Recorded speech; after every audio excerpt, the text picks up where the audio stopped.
చంద్రశేఖర్ గారు, అదేవిధంగా డిఆర్ఓ మేడ పద్మజారాణి గారు, జానకిరెడ్డి గారు, మా ఎంఈఓస్, అదేవిధంగా ఉపాధ్యాయ సంఘ నాయకులు, అవార్డు గ్రహీతలకి, అదేవిధంగా వారి బంధుమిత్రులకు, పత్రికా ప్రతినిధులకి, ఉపాధ్యాయులకందరూ కూడా నమస్కారాలు తెలియజేస్తూ మరి అందరికి కూడా ఉపాధ్యాయ దినోత్సవ శుభాకాంక్షలు.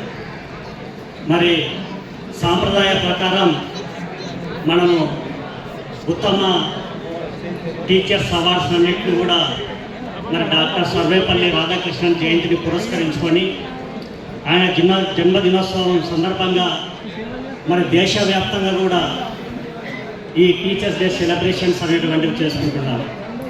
మరి అందులో భాగంగా ఈరోజు మన జిల్లాలో కూడా మరి విద్యా బోధనా రంగంలో విశేష ప్రతిభ కనపరిచినటువంటి ఉపాధ్యాయులను కూడా సత్కరించుకోవడం అనేటువంటిది ఒక ఆనవాయితీ.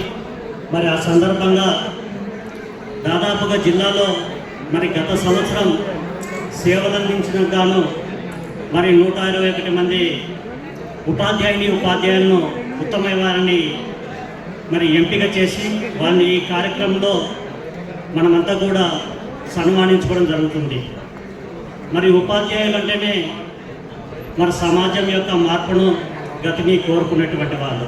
ఎందుకంటే జాతి భవిష్యత్తు అనేటువంటిది మీ చేతుల్లో రూపుదిద్దుకున్నటువంటిది. ఒక ఉదాహరణ చెప్పదలుచుకుంటే, ఒక వ్యక్తి ఇంజనీర్ అయితే ఆయన లోపం ఉన్నట్లయితే కనుక ఆ భవనమే కూలిపోయేటువంటి పరిస్థితి ఉంటుంది.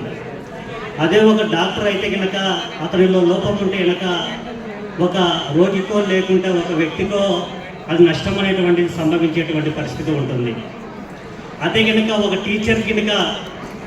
టీచర్ బోధనా రంగంలో లోపం ఉన్నట్లయితే ఒక జాతికే తరతరాలుగా వస్తున్నటువంటి ఆ జాతికే నాశనం అయ్యేటువంటి పరిస్థితి ఉంటుంది. కాబట్టి మరి ఈ ఉపాధ్యాయ వృత్తిలోకి వచ్చేటువంటి వాళ్ళు దాని మీద ప్రేమతోటి మరి సమాజం పురోగతి కోసం వచ్చినటువంటి వాళ్ళైతేనే మరి ఈ వ్యవస్థను అనేటువంటిది ముందుకు తీసుకుపోగలరు.